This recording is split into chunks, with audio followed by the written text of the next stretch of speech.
हाँ तो बच्चों, स्वागत है आप सभी का। और आप लोगों की जानकारी के लिए बता देता हूँ कि साइंस का आज हमारा थर्ड यानी कि तीसरा मॉक टेस्ट है। इससे पहले दो क्लासेस हो चुकी हैं और भविष्य में भी ये दौर जारी रहेगा।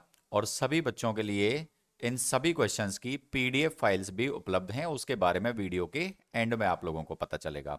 चलिए फटाफट से आज के सेशन के टॉप 100 साइंस के क्वेश्चंस कवर करते हैं। क्वेश्चन नंबर 201 से और 300 तक हमें पहुंचना है। पूछ रहा है बेटा कि गोल्जी काय का प्रमुख कार्य क्या होता है। तो गोल्जी काय का प्रमुख कार्य होता है स्त्राव का। बी ऑप्शन बढ़ेगा इसका राइट आंसर। आगे पूछ रहा है कि किसकी उपस्थिति के कारण पादप कोशिका और पशु कोशिका में अंतर पाया जाता है। तो बच्चों, जंतु कोशिका और पादप कोशिका में जो अंतर रहता है वो रहता है कोशिका भित्ति का, जैसा कि आप लोग जानते हैं।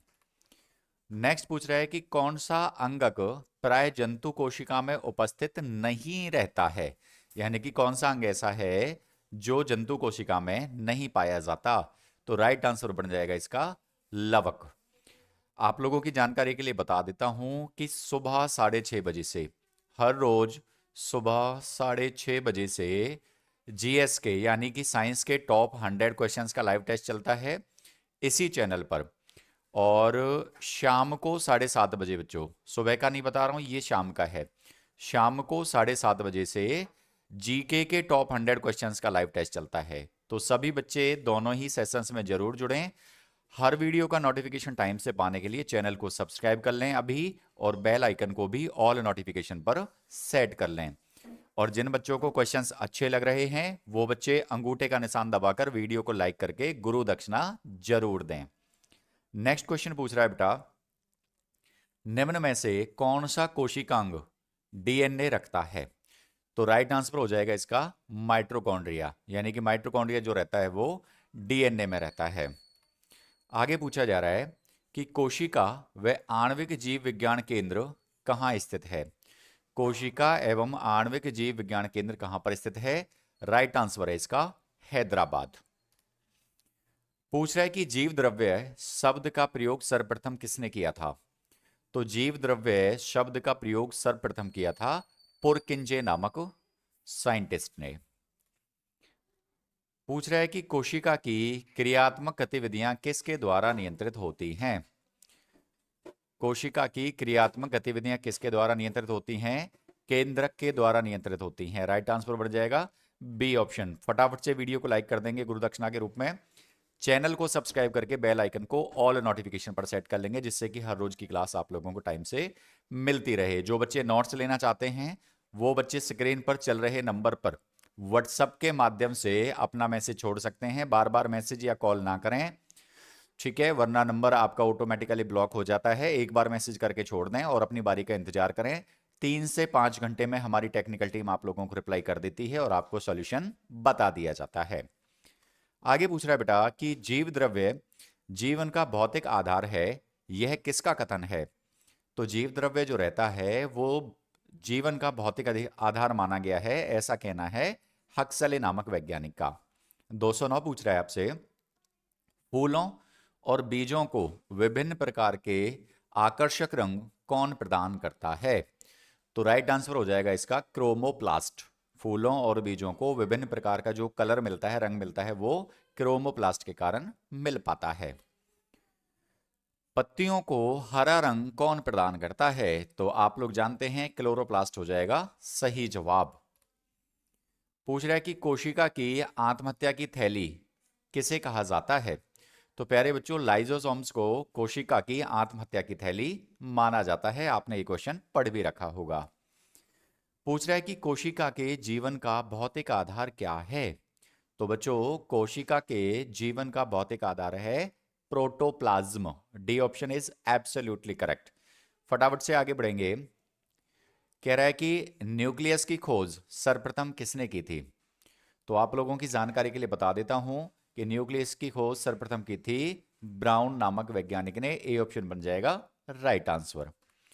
नेक्स्ट पूछ रहा है कि माइटोकॉन्ड्रिया किस में अनुपस्थित होता है, यानी कि किस में माइटोकॉन्ड्रिया नहीं रहता। तो मेरे प्यारे बच्चों, जीवाणु के अंदर, यानी कि जो बी ऑप्शन है, जीवाणु के अंदर माइटोकॉन्ड्रिया नहीं पाया जाता है। पूछ रहा है कि भोजन का अनिवार्य अवयव कौन सा है। वैसे देखा जाए तो प्रोटीन, ग्लूकोज, ये सभी कार्बोहाइड्रेट सभी भोजन के अनिवार्य अवयव हैं, लेकिन इनमें से मोस्ट अप्रोप्रिएट क्या है? कार्बोहाइड्रेट्स। बी ऑप्शन बन जाएगा जी राइट आंसर। पूछ रहा है बेटा कि निम्नलिखित में से कौन सा पदार्थ मानव शरीर में ईंधन का काम करता है। तो कार्बोहाइड्रेट जो हैं वो मानव शरीर में ईंधन का काम करते हैं, इसी वजह से पिछले क्वेश्चन में कार्बोहाइड्रेट्स को भोजन का मुख्य अवयव माना गया है। कैप्सूल का आवरण किसका बना होता है? तो जैसा कि आप लोगों को पता है स्टार्च का बना होता है। कैप्सूल का आवरण किसका बना होता है? स्टार्च का बना होता है। बढ़ेंगे फटाफट से नेक्स्ट क्वेश्चन की तरफ। पूछ रहा है कि शहद का प्रमुख घटक क्या है। तो बच्चों शहद का जो प्रमुख घटक है वो होता है फ्रैक्टोज। शहद का प्रमुख घटक क्या है? फ्रैक्टोज। क्वेश्चंस अगर अच्छे लग रहे हैं तो अंगूठे का निशान दबा करके वीडियो को लाइक करके गुरु दक्षिणा जरूर दें। हर रोज की क्लास टाइम से पाने के लिए चैनल को सब्सक्राइब कर लें और बेल आइकन को भी ऑल नोटिफिकेशन पर सेट कर लें। आगे पूछ रहा है कि निम्नलिखित में से कौन सी शर्करा तत्काल ऊर्जा प्रदान करती है, यानी कि तुरंत इंस्टेंट एनर्जी कौन सी शर्करा देती है? तो राइट आंसर बन जाएगा इसका ग्लूकोज। पूछ रहा है कि शहद में मुख्यतः क्या होते हैं। तो बच्चों शहद में मुख्यतः क्या पाए जाते हैं? कार्बोहाइड्रेट्स पाए जाते हैं। बाकी चीजें भी हो सकता है पाई जाती हूँ, लेकिन मुख्य रूप से क्या पाया जाता है? कार्बोहाइड्रेट्स पाए जाते हैं। आगे पूछ रहा है कि निम्नलिखित में से सर्वाधिक ऊर्जा प्रदान कौन करता है। तो बेटा इसका जवाब भी हो जाता है कार्बोहाइड्रेट्स। फटाफट से आगे बढ़ेंगे। पूछ रहा है मानव शरीर में कार्बोहाइड्रेट पुनः संग्रह होता है, कहां पर होता है? ग्लाइकोजन में। कहां पर होता है? किस रूप में होता है? ग्लाइकोजन के रूप में होता है। आगे पूछ रहा है एथलीट को निम्न में से किससे जल्दी और ज्यादा ऊर्जा मिलती है? प्रोटीन से, वसा से, ग्लूकोज से या फिर विटामिन से? तो राइट आंसर बन जाएगा इन चार ऑप्शंस में से ग्लूकोज। ग्लूकोज इन बाकी सभी चीजों की अपेक्षा जल्द से जल्द एनर्जी प्रोवाइड कराता है।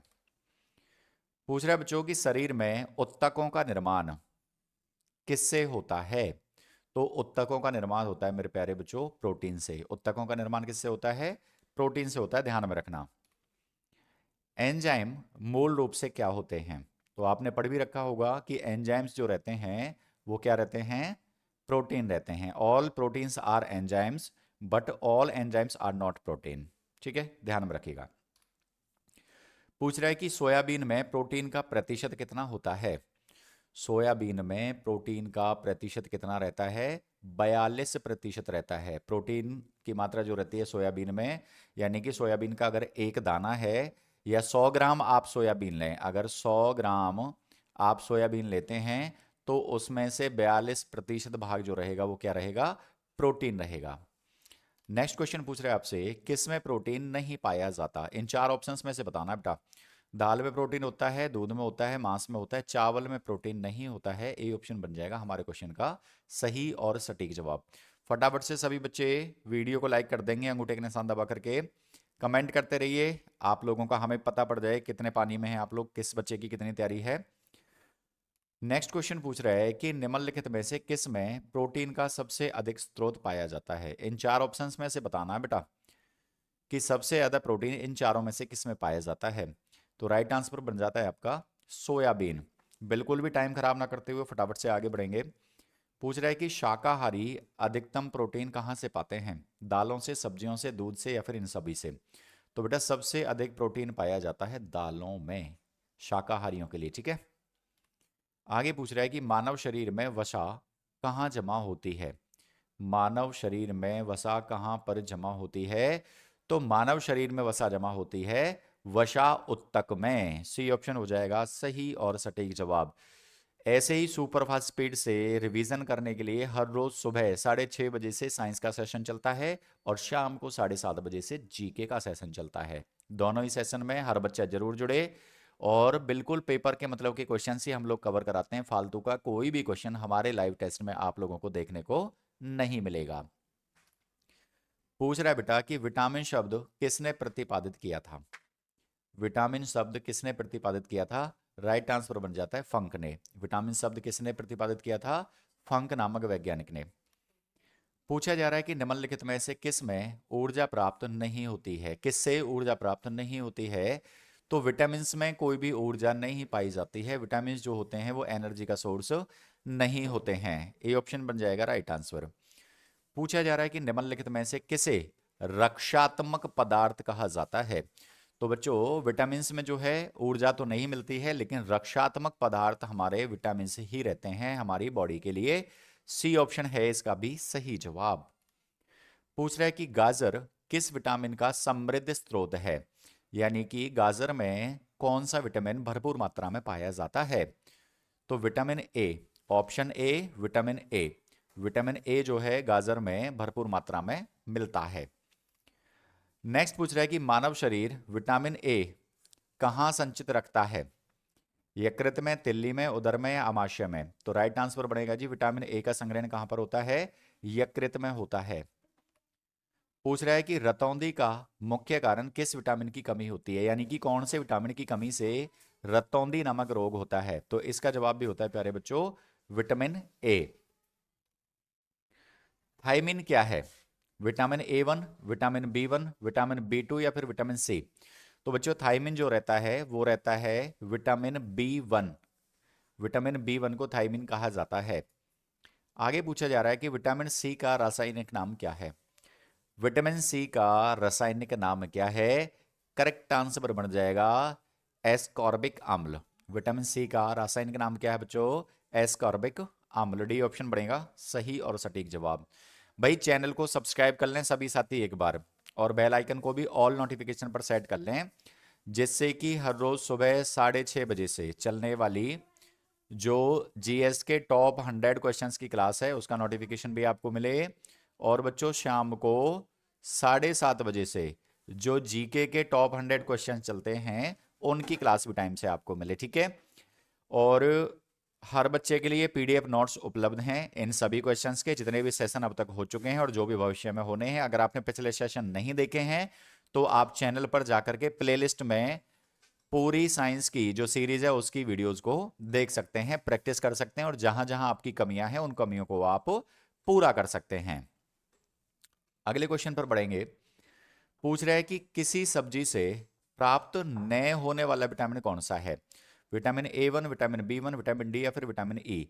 तो प्यारे बच्चों विटामिन डी जो है वो किसी भी सब्जी से प्राप्त नहीं होता है। उसको हमारा शरीर बनाता है, हमारी त्वचा बनाती है सूर्य की धूप में।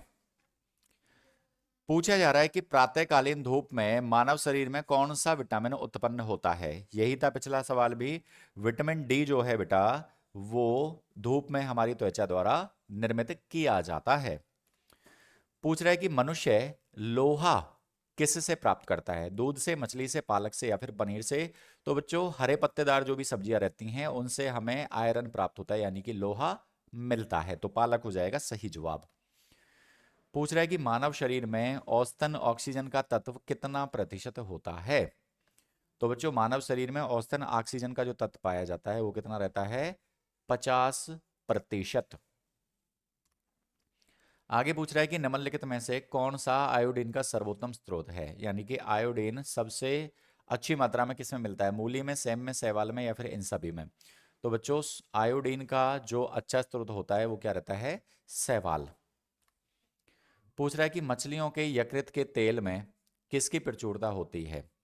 कॉड लीवर में, कॉड लीवर ऑयल में कौन सा विटामिन अच्छी मात्रा में मिलता है। तो इसका राइट आंसर बन जाएगा जी विटामिन डी। आगे पूछ रहा है विटामिन डी के सर्जन में निम्न में से कौन पाया जाता है। विटामिन डी के सर्जन में कौन सा पाया जाता है। तो राइट आंसर बन जाएगा इसका कैल्सीफेरॉल। बी ऑप्शन बनेगा जी आपके इस क्वेश्चन का सही और सटीक जवाब। जिन बच्चों को क्वेश्चंस का जवाब पता है उनका कॉन्फिडेंस बढ़ेगा, और जिनका जवाब गलत है या जिनको जवाब नहीं पता है उनको सीखने को मिलेगा। दोनों ही स्थिति में फायदा आप लोगों का ही होने वाला है। अपनी कमियों को पूरा करते हुए चलें, प्रैक्टिस करते हुए चलें, ठीक है। जिस क्वेश्चन का जवाब आप नहीं जानते हैं उसका स्क्रीनशॉट ले लें या फिर उसको नोटबुक में लिख लें, या फिर सबसे अच्छा तरीका है कि आप इनकी पीडीएफ पा सकते हैं। और पीडीएफ पाने के लिए हमारी एप्लीकेशन पर जो है लिंक दिया हुआ है इस वीडियो के डिस्क्रिप्शन में भी। हमारी एप्लीकेशन के माध्यम से एप्लीकेशन के माध्यम से आप लोग ये सभी पीडीएफ पा सकते हैं और एप्लीकेशन का जो लिंक है वो इसी वीडियो के डिस्क्रिप्शन में दिया हुआ है। वहाँ से जाकर के एप्लीकेशन को डाउनलोड करें, फ़ोन नंबर एंटर करके ओटीपी डाल करके रजिस्टर करें और अपनी ज़रूरत के हिसाब से जीके की पीडीएफ भी आप ले सकते हैं और जीएस की पीडीएफ भी आप ले सकते हैं। चलिए बच्चों, बढ़ते हैं नेक्स्ट क्वेश्चन की तरफ। पूछ रहे हैं आपसे कि विटामिन ई का रासायनिक नाम क्या है। तो विटामिन ई का रासायनिक नाम रहता है टोकोफेरॉल। विटामिन ई का रासायनिक नाम क्या रहता है? टोकोफेरॉल। अगला क्वेश्चन पूछ रहा है कि मानव शरीर में रक्त का थक्का किस विटामिन से बनता है। तो आप लोगों को सभी को पता है कि विटामिन के की मदद से रक्त का स्कंदन होता है, यानी कि रक्त का थक्का बनता है। दांतों में निम्नलिखित में से क्या होता है। तो बच्चों, दांतों में कैल्शियम होता है। दांतों में क्या होता है? कैल्शियम होता है। अगला क्वेश्चन पूछ रहा है कि निम्नलिखित में से किस तत्व का संबंध दांतों की विकृति के साथ है। विकृति मतलब बिगड़ाव। दांतों के बिगड़ाव के लिए कौन सा तत्व सहायक रहता है? सहायक रहता है मतलब कारक है। तो राइट आंसर बन जाएगा जी फ्लोरीन। फ्लोरीन के कारण दांतों में खराबी आती है। पूछ रहा है कि हृदय की धड़कन को नियंत्रित करने के लिए निम्न में से कौन सा खनिज आवश्यक होता है। तो बच्चों, हृदय की धड़कन को नियंत्रित करने के लिए पोटेशियम आवश्यक तत्व है, ध्यान में रखना है। पूछ रहा है कि सागरीय खरपतवार किसका महत्वपूर्ण स्रोत है, यानी कि सागर में जो खरपतवार रहती है उसमें क्या पाया जाता है। तो बच्चों, उसमें आयोडीन पाया जाता है, ध्यान रहे आप लोगों को। पालक के पत्तों में किसकी मात्रा सबसे अधिक होती है। तो अभी थोड़ी देर पहले बताया था, पालक के पत्तों में क्या पाया जाता है? आयरन पाया जाता है, यानी कि लोहा पाया जाता है बॉडी के लिए। पूछा जा रहा है कि निम्नलिखित में से किसकी कमी से दंत क्षय रोग होता है, यानी कि दांतों का झड़ना या दांतों का खराब होना जो रोग है किसकी कमी से होता है। तो राइट आंसर बढ़ेगा इसका फ्लोरीन। ए ऑप्शन बढ़ जाएगा करेक्ट आंसर। पूछ रहा है बेटा कि किस में भरपूर लौह तत्व पाया जाता है। दूध में, अंडे में, नारंगी में या हरी सब्जियों में। तो थोड़ी देर पहले यही सवाल चल रहा था कि हरी पत्तेदार सब्जियों में जैसे कि पालक हो गया, उनमें सभी में लौह पाया जाता है, यानी कि आयरन पाया जाता है। आगे पूछ रहा है कि इनमें से वसा कौन विलेय नहीं होता है, यानी कि कौन सा विटामिन वसा में घुलनशील नहीं होता है। तो विटामिन बी जो रहता है ये वसा में घुलनशील नहीं होता है। बी ऑप्शन बन जाएगा आपके इस क्वेश्चन का राइट आंसर। पूछ रहा है बच्चों कि जापानी एन्सेफ्लाइटिस का कारक क्या होता है। जापानी एन्सेफ्लाइटिस का कारण क्या होता है। तो राइट आंसर बनेगा इसका विषाणु, यानी कि वायरस। पूछा जा रहा है ईईजी, ईसीजी नहीं पूछा है, ईईजी से जिस अंग का कार्य प्रणाली प्रकट की जाती है वह अंग कौन सा है। मस्तिष्क है, कान है, यकृत है या फिर हृदय है। तो बेटा, हृदय की धड़कन के लिए तो होता है ईसीजी। ईसीजी होता है हृदय की धड़कन के लिए और ईईजी होता है किसके लिए? मस्तिष्क के लिए। ए ऑप्शन बनेगा राइट आंसर। पूछ रहा है कि केसीन दुग्ध क्या होता है, केसीन दुग्ध में क्या होता है? शर्करा, प्रोटीन, वसा या फिर ये सभी। तो राइट आंसर बन जाएगा इसका प्रोटीन, यानी कि केसीन दुग्ध में क्या होता है? प्रोटीन होता है। आगे पूछ रहा है कि किस तत्व की कमी के कारण घेंगा रोग होता है। किस तत्व की कमी के कारण घेंगा रोग होता है? राइट आंसर बन जाएगा आयोडीन। आयोडीन की कमी के कारण गले का घेंगा रोग हो जाता है। पूछ रहे बच्चों कि मानव शरीर में संक्रमण को रोकने में कौन मदद करता है। तो विटामिन ए जो रहता है वो मानव शरीर में संक्रमण को रोकने में मदद करता है। फटाफट से बढ़ेंगे नेक्स्ट क्वेश्चन की तरफ।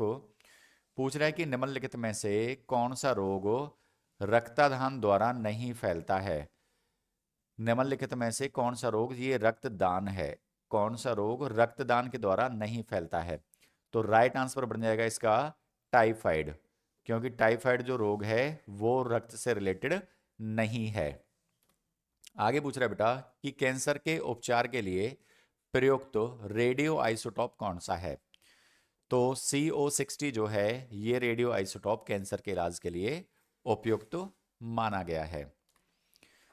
पूछ रहा है बेटा कि मीना माता रोग का कारण क्या है। तो जैसा कि आप लोग जानते हैं कि मीना माता जो रोग जो हुआ वो किससे हुआ? पारा से। डी ऑप्शन होगा सही जवाब। सनसाइन विटामिन कौन सा है। तो विटामिन डी को सनसाइन विटामिन कहा जाता है क्योंकि ये सूर्य की धूप से मानव शरीर में निर्मित होता है। पूछ रहा है कि पीत ज्वर संचारित किया जाता है किसके द्वारा? पीत ज्वर जो है वो किसके द्वारा फैलता है? तो राइट आंसर बन जाएगा इसका एईडीज के द्वारा। C option is absolutely correct option. Next पूछ रहा है कि निम्नलिखित में से कौन सा रोग संक्रामक है? संक्रामक मतलब फैलने वाला है। तो बच्चों डिप्थीरिया जो रोग है ये संक्रामक रोग है, बाकी सभी संक्रामक रोग नहीं है। पूछ रहा है कि निम्नलिखित में से कौन सा रोग प्राय वायु के माध्यम से फैलता है? तो इन चारों में से वायु के माध्यम से फैलने वाला रोग जो है वो है प्लेग। निम्नलिखित में से विटामिन कौन सा है? इन चार ऑप्शंस में से कौन सा विटामिन है? तो बेटा फॉलिक एसिड जो है, फॉलिक अम्ल जो है, ये एक विटामिन का रूप है। छिली हुई सब्जियों को धोने से कौन सा विटामिन निकल जाता है? ए, बी, सी या डी? फटाफट से कमेंट करके जवाब दे भाई। तब तक मैं आप लोगों को क्लास की जानकारी बता देता हूँ। बेटा सुबह के 6:30 बजे से 6:30 AM सुबह के 6:30 बजे से इसी चैनल पर जीएस यानी कि साइंस के टॉप 100 क्वेश्चंस डिस्कस किए जाते हैं। और शाम को 7:30 बजे से इसी चैनल पर जीके के टॉप 100 क्वेश्चंस का लाइव टेस्ट चलता है। तो हर बच्चा दोनों ही टाइम की क्लास में जरूर जुड़े, क्योंकि दोनों ही सेशन में आपके पेपर के मतलब के क्वेश्चंस ही हम आप लोगों के लिए लेकर के आते हैं। फालतू का एक भी क्वेश्चन हमारे लाइव सेशन में नहीं मिलेगा। तो आप लोग क्वेश्चन जो हैं पेपर के मतलब के उनकी प्रैक्टिस करने के लिए दोनों सेशन में जुड़ें। हर वीडियो का नोटिफिकेशन टाइम से पाने के लिए चैनल को सब्सक्राइब करके रखें और बेल आइकन को भी ऑल नोटिफिकेशन पर सेट करके रखें, जिससे कि कोई भी वीडियो आप लोगों से ना छूटे। छिली हुई सब्जियों को धोने से कौन सा विटामिन निकल जाता है? राइट आंसर बन जाएगा विटामिन सी। आगे पूछ रहा है कि निम्नलिखित में से कौन सी प्रोटीन दूध में पाई जाती है? तो बेटा इनमें से जो केसीन प्रोटीन है ये दूध में पाई जाती है। केसीन प्रोटीन दूध में पाई जाती है। नेक्स्ट क्वेश्चन पूछ रहा है निम्नलिखित में से किसकी उपस्थिति के कारण दूध में मिठास आ जाती है? दूध जो हल्का मीठा लगता है वो किसके कारण होता है? लैक्टोज के कारण होता है। दूध हल्का मीठा किसके कारण होता है? लैक्टोज के कारण होता है। नेक्स्ट क्वेश्चन पूछ रहा है कि मनुष्य में कुल कितनी हड्डियां होती हैं? तो बेटा मनुष्य में जो कुल हड्डियां होती हैं वो होती हैं 206। मनुष्य में कुल कितनी हड्डियां होती हैं? 206 हड्डियां होती हैं। नवजात शिशुओं में हड्डियों की संख्या कितनी होती है? मनुष्य जो एडल्ट है, मैच्योर है, ठीक है, जो थोड़ा बड़ा हो गया उसमें 206 हड्डियां होती हैं, लेकिन नवजात शिशुओं में कितनी हड्डियां होती हैं? उनमें होती हैं 305 हड्डियां। फिर समय के साथ साथ वो आपस में जुड़ जाती हैं और बड़े रूप में इकट्ठी होकर के एक बन जाती हैं, यानी कि 305 से 206 रह जाती हैं बड़े होने पर। ठीक है, तो नवजात शिशुओं में हड्डियों की संख्या रहती है बेटा 305। आगे पूछ रहा है कि मनुष्य की खोपड़ी में कितनी अस्थियां होती हैं? तो मनुष्य की जो खोपड़ी है उसमें कुल मिलाकर के 8 अस्थियां होती हैं। A option is absolutely correct. पूछा जा रहा है कि मनुष्य के शरीर में पसलियों के कितने जोड़े होते हैं? जोड़े पूछा है बेटा, कितनी पसलियां होती हैं नहीं पूछा। पसलियों के कितने जोड़े होते हैं, कितने पेयर होते हैं? तो बच्चों 12 पेयर होते हैं। पसलियों के कितने पेयर होते हैं? 12 पेयर होते हैं, यानी कि 24 अस्थियां होती हैं। आगे पूछ रहा है कि शरीर की सर्वाधिक प्रबल अस्थि कौन सी होती है? शरीर की सबसे ज्यादा मजबूत अस्थि कौन सी होती है? राइट आंसर बनेगा जी जबड़े की अस्थि। प्रबल का मतलब सबसे ज्यादा मजबूत, और सबसे ज्यादा बड़ी पूछ लेता तो उसका जवाब अलग होता।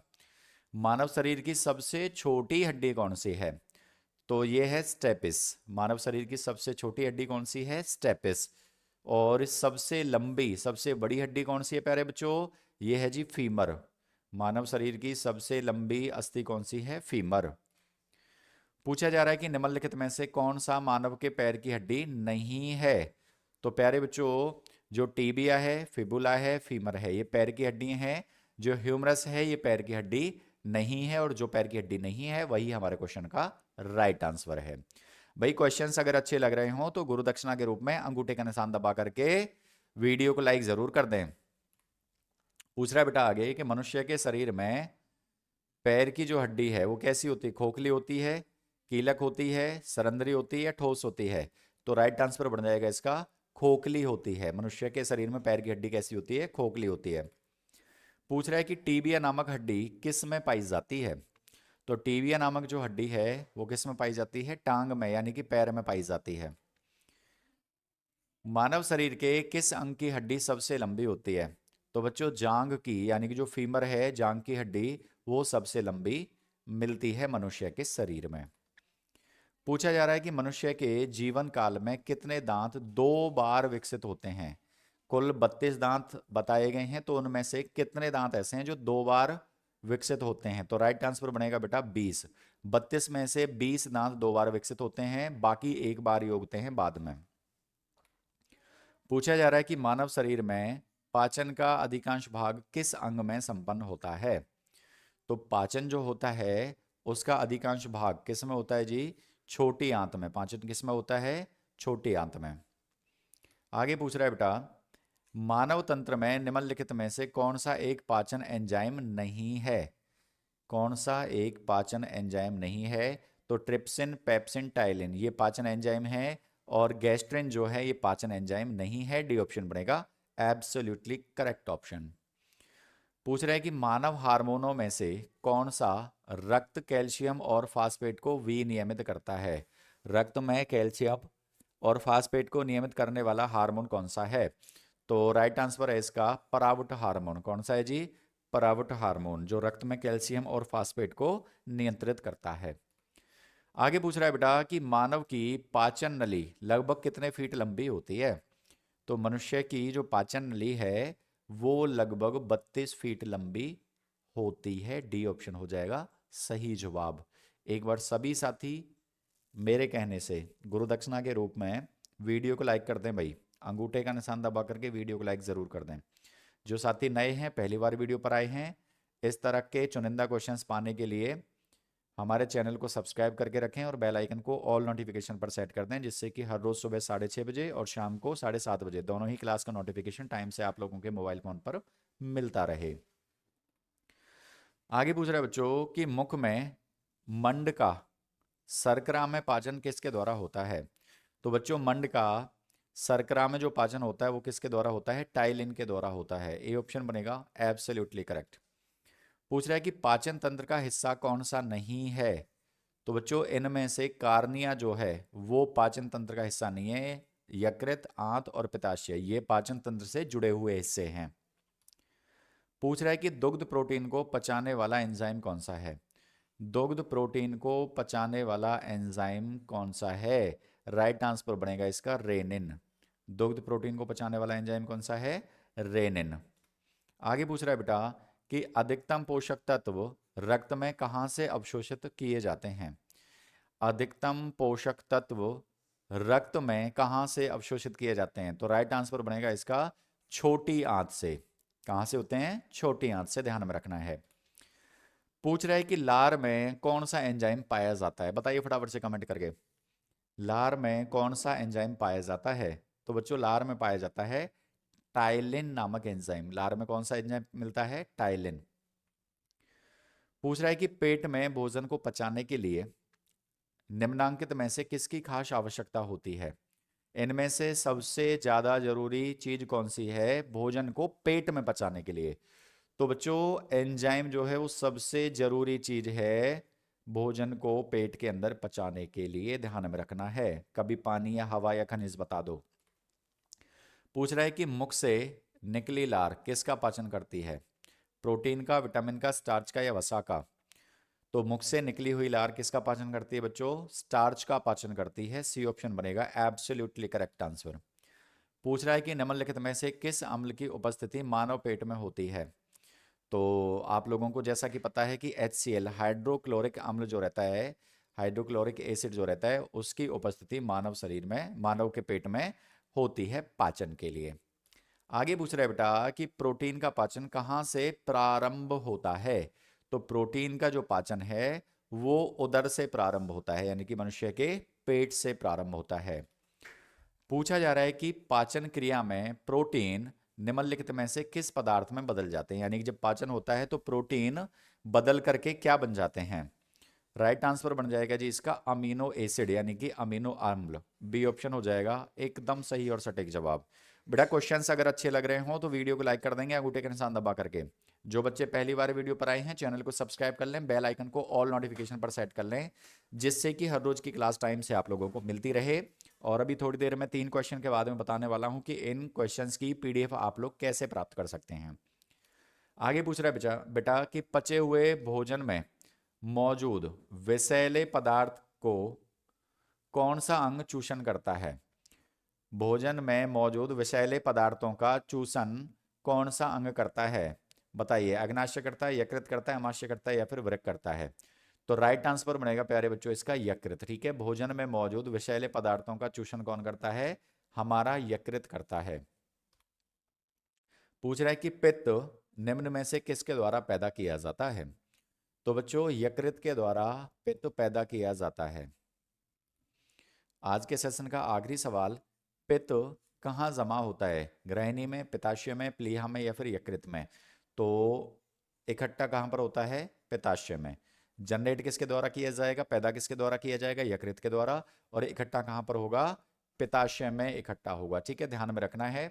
अब 2 से 3 चीजें ध्यान से सुननी है। सबसे पहले तो यह है कि अगर वीडियो को लाइक नहीं किया तो वीडियो को लाइक कर दें अंगूठे का निशान दबा करके, चैनल को सब्सक्राइब कर लें, बेल आइकन को ऑल नोटिफिकेशन पर सेट कर लें। दूसरी खास बात यह है प्यारे बच्चों कि सुबह के 6:30 बजे से, सुबह के 6:30 बजे से जीएस के टॉप 100 क्वेश्चंस चलते हैं इसी चैनल पर। और बेटा शाम को 7:30 बजे से, शाम को 7:30 बजे से जीके के टॉप 100 क्वेश्चंस चलते हैं इसी चैनल पर। ठीक है, तो दोनों ही सेशन में हर बच्चा जरूर जुड़े। क्यों जरूरी हैं दोनों ही सेशन, क्योंकि दोनों ही सेशंस में पेपर के मतलब के क्वेश्चंस कराए जाते हैं। फालतू के क्वेश्चंस व्यूज के चक्कर में हम लोग नहीं लेकर के आते। ठीक है, जो पढ़ेगा वो इनसे ही पढ़ लेगा और अच्छी तैयारी करके सिलेक्शन पा जाएगा। और जिसको खामखा की हवाबाजी में जुड़ना है तो बेटा मनोरंजन के लिए तो यूट्यूब पर तमाम वीडियोस उपलब्ध हैं। इसके बाद मैं बता रहा हूं बेटा कि आप इन सभी क्वेश्चंस के जितने सेशन हो चुके हैं और भविष्य में जितने भी सेशन होने हैं, इन सभी क्वेश्चंस की इकट्ठी पीडीएफ पाने के लिए हमारी एप्लीकेशन को डाउनलोड कर सकते हैं। और हमारी एप्लीकेशन का जो लिंक है वो इसी वीडियो के डिस्क्रिप्शन में दिया हुआ है, वहां पर आप जाएं, एप्लीकेशन को डाउनलोड करें, मोबाइल नंबर डाल करके रजिस्टर करें।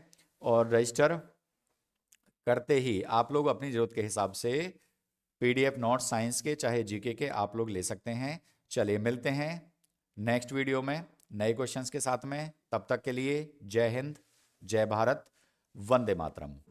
और कोई बच्चा अगर एप्लीकेशन से असमर्थ रहता है क्वेश्चंस पाने में तो आप लोग बेटा दिए हुए नंबर पर, आप लोग दिए हुए नंबर पर व्हाट्सएप के माध्यम से हेल्प ले सकते हैं। ठीक है, एक बार मैसेज करेंगे तो हो सकता है साथ के साथ जवाब ना मिले, 3 से 5 घंटे में आपको रिप्लाई मिलेगा, लेकिन मिलेगा जरूर। ठीक है, चलिए thanks for joining, goodbye, see you next time with new questions.